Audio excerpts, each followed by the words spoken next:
Ladies and gentlemen, you are about to witness a no-holds-barred sumo wrestling competition.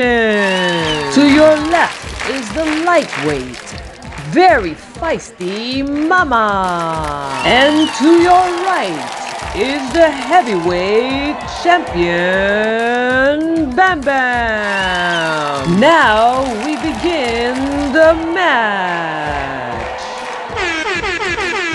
Looks like Mama's doing the first move. She has Bam Bam pinned down. Bam Bam's in trouble if she doesn't get up.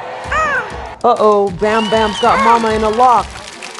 She's attempting to do the alligator roll, but Mama slips away and fights back. Mama doing the Tyson and bites Bam Bam's ears. Moving to round 2, but first, a short commercial. Love hippos? Subscribe and follow Bam Bam the Hairless Munchkin on YouTube.